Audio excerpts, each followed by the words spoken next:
Albania is known for its stunning and rough landscape, beaches with crystal clear water and rich history.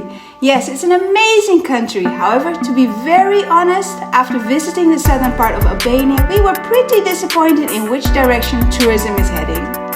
If you are thinking of traveling to Albania, watch this video to see if Albania is still worth visiting. Before we start, we want to point out that we have only seen a small part of what Albania has to offer, and our experiences and tips are based on the southern coastal part of Albania only. So from Ksamil all the way to Llogara National Park. So why did we decide to travel to this part of Albania only and skip all the other famous stunning sights this Balkan country has to offer?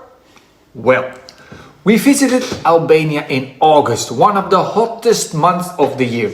So we just couldn't picture ourselves walking through ancient towns and sites and hiking mountain trails at 35 degrees. Especially with our 9-year-old son who is crazy about water.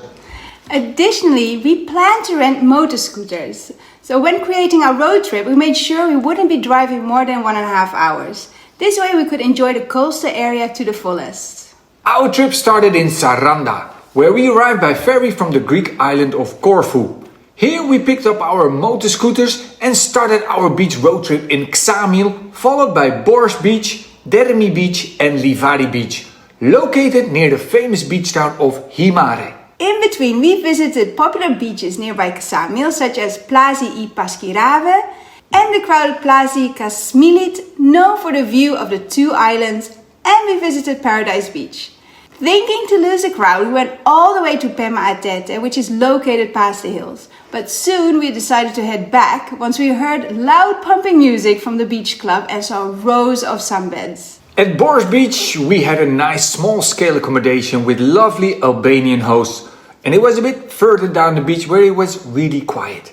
It's a nice beach with so far not a lot of skyride buildings. The beach, which you can easily visit from Borš, is Buneci Beach, where we spent a wonderful morning ride jumping from the pier.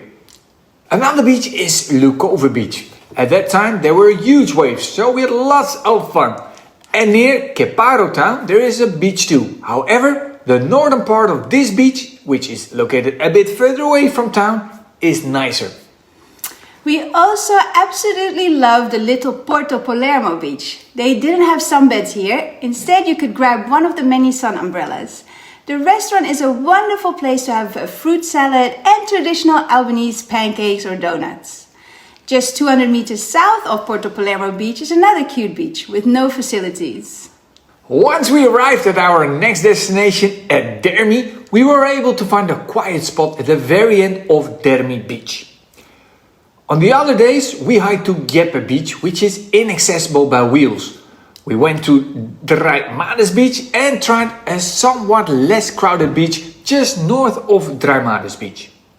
We also visited Nazar Beach, a whole new area focused on upscale tourism and where golf carts transport visitors to the beach. Seriously.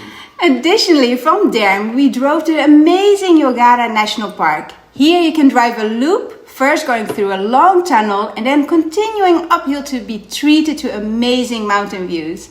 The way down is a hairpin twisting road. This is one of the best things we did when touring along the Albanian Riviera. Our final stop was at Livadhi Beach, a beach just a couple of minutes drive from the famous old Himare castle. We enjoyed staying at this low-key beach where we had an off-road experience to Aquarium Beach, ending at Gjipe Beach. We wanted to see more of the various beaches at the popular tourist town Himare, but by this time we aimed to avoid a heavy crowd and we're very happy to find a public beach at the very end of this town called Potami Beach. A fresh stream runs straight into the ocean, making the water extra cold and unique.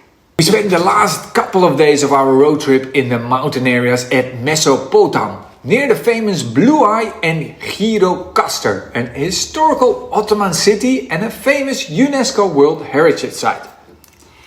We had a wonderful time. Albania is such a beautiful country. The highlights of our trip were driving along the coastline with views of majestic mountains and stopping at the different beaches. We took the coastal road twice, on the way from Saranda and the way back, and we still cannot decide which view is the best. So why were we disappointed and might not even recommend heading to the Albanian Riviera? Well, we did our research before we left, so we knew it would be crowded during the school holidays. And yes, it was extremely busy, but it wasn't even the thing that was the disappointing part. We were more shocked about the lack of insightful tourist development. Hotels are being built, creating a concrete jungle along the beaches, and to think that the huge new resorts will promote these beaches that are currently already overcrowded is pretty disheartening, to be honest. Yeah. We have the impression that the tourism development along the Albanian coast is out of control. It feels like they have this need to catch up with the rest of the world, considering the tourism boom only started in 2019. And it has tenfolded in the last 3 years. In the past, most of the coastal area was inhabited for military strategic reasons and therefore totally empty. So today, developers have the free rein to build whatever they want, such as at the Nazar Beach, where they have these luxury holiday apartments and will probably soon be called the Green Coast. I guess we just have a hard time seeing greed win over careful planning. And we understand that Albania wants to develop and earn from tourism, but is it something that can remain sustainable long term? And are the local Albanians profiting, or just a small group of investors? Also, will these huge resorts eliminate the smaller ones since tourism numbers drop in the low season? Ksamil and Dermi were the most shocking. Ksamil, known as the self-proclaimed Maldives of Europe, is popular because of its white beaches and stunning water. Yes, it looks nice initially, but the whole place is overdeveloped with beach clubs, restaurants and hotels, which are still being built today. Additionally, the white sand at some of the beaches at Ksamil felt strange. Our 9-year-old son even questioned if it was real, and we later learned that the sand isn't natural but pulverized river sediment, which might even be harmful for the water ecosystem. Yeah. The sense of overdevelopment was also very evident in Dermi. The old town of Dermi is beautiful, by the way, and is definitely worth a visit. But the beaches in Dermi area are like Ksamil. The traffic in the little streets was crazy. The most expensive cars were stuck when trying to get to one of the dozen of beach clubs, which, like the whole of the Albanian coast, have claimed most of the beaches. Unlike other places we visited, such as in Italy, Spain, Portugal and Greece, 95% of the beaches in Albania have sunbeds owned by these beach clubs. You have to pay to use this part of the beach, and in some cases, usually along the little beaches, you can even enter a beach without paying for a sunbed first. Yeah. At some beaches you would pay around 200 to 500 lek. That's around 50 euros. Only to lie there as sardines with hardly any shade. Luckily, there are beaches, usually the bigger ones, where some parts of the beach are still empty and are considered public beaches. These are usually at the far end and the best spot to throw your towel and set up your beach umbrella. That said, despite the uncontrollable development, the feeling of destruction, plus many private beaches for which you had to pay to use it, we made the most of it and we did enjoy traveling in Albania. Yeah, they did. No matter how crowded or deserted the beach, the water always exceeded our expectations, right? Exactly. The emerald blue crystal clear water was beautiful at all of the beaches. And as mentioned, we love touring on the motorbike along the coastal area and into the mountains toward Gjiokaster. The landscape is spectacular. Yeah. Funny thing is that many people warned us that driving would be dangerous in Albania, especially by motor scooter. And unlike Greece, we hardly saw any. But we had a positive experience. Roads to the beaches were dirt roads, but very doable. However, the main road conditions were really good. And besides an occasional car making a death-wish move when overtaking another car, we generally thought that the Albanians drove pretty carefully, right? We think the main reasons are perhaps 1. There are many rental cars, and 2. The Albanians are driving the most expensive cars like BMW, Mercedes, and they don't want to risk damaging them. And as for the beaches, we really like the low-key beaches such as Porto Palermo Beach, Borș Beach, Buneci Beach, and Livadhi Beach. Yeah. So what are the tips that we can give you after touring along the Albanian Riviera for 11 days? Avoid the month of July and August when it gets extremely busy. The owner of a lovely place we stayed at Livadhi Beach said that in the months of May and October the beaches are pretty much deserted while the weather and the water are still really nice. These months are probably the months when the stunning Instagram pictures of deserted Albanian beaches are taken.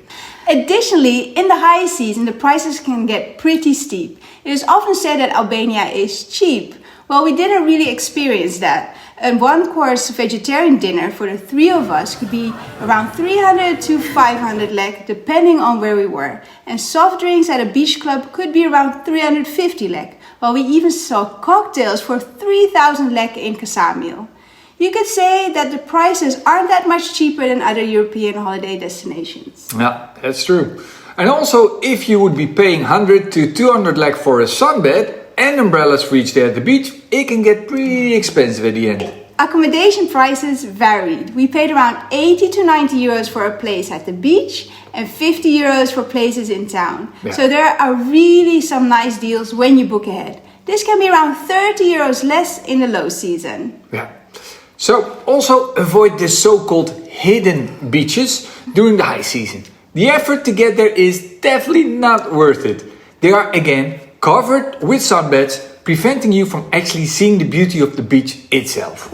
One of the must-visit beaches, which can only be reached by a 20-minute hike along an off-road trail or by boat, is Gjipe Beach. Yes, once approaching the beach it looks stunning, but to be honest, I didn't really understand what the hype was about.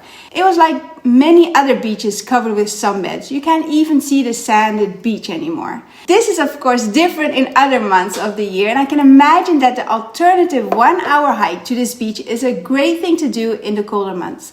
But don't feel like you need to tick off all the hidden gem beaches that are listed online. They are definitely not that hidden anymore in Albania. Another example of this is Aquarium Beach, which we had a hard time getting to by motor scooter. Halfway we saw people already hiking in the same direction, but once there, this tiny beach was packed. It must be so disappointing to hike for so long only to find an overcrowded beach. Albania is a perfect destination for a road trip. Yeah. The coastal roads are really great to do by motorbike, but we can imagine that if you are touring through the whole country, you will be traveling by car. Even though you are by car, we highly suggest renting a scooter once you have arrived at your destination along the coast. For instance, rent a scooter in Himare and explore its castle and nearby beaches. Because when you go by car, parking is a nightmare and you have to be a confident driver. With a motor scooter, you don't have to pay for parking and we always park straight at the beach. Renting a motor scooter is even more important if you decide to travel along the coast by public bus. Once in Himare, Dermi or Saranda, rent a motorbike and avoid walking miles on end along the beach roads. We saw many people walking in the heat and they really didn't look happy. No, not at all. We suggest skipping Ksamil, Saranda and Dermi, except its old town. Development is still ongoing, so in a couple of years it will look even worse. What were once accessible beaches are now being claimed by resorts such as at Monastery Beach, a little beach towards Ksamil. When we were there, it wasn't accessible anymore because of a resort that is being built. Yeah. Try to see more of the Albanian mountains and the interior of Albania. Of course, as mentioned earlier, we specifically chose to focus on Albania's beaches only because we were there during our son's summer holiday. He loves water and it would have been torture for him to go hiking and driving for hours while it's around 40 degrees Celsius. But from the little bit we have seen, we can imagine that Albania is a wonderful road trip destination by car or motorbike, doesn't matter. So would we recommend visiting the Albanian Riviera? Yes, but only in the low season, and yes, but not as a destination in itself. Include it in an Albania road trip and include just 2 beaches when driving from Tirana and heading to Gjirokastër and beyond. In the end, we love traveling in Albania and hopefully we will return someday to see more of its beautiful nature and people. For now, we hope we have given you a great insight on traveling to the Albanian Riviera and that we have provided some useful information. If you have any comments or questions, we are happy to read them in the comment section below. And of course, please like and subscribe to see more videos like this. Many thanks for watching. Until next time. Bye! Bye-bye!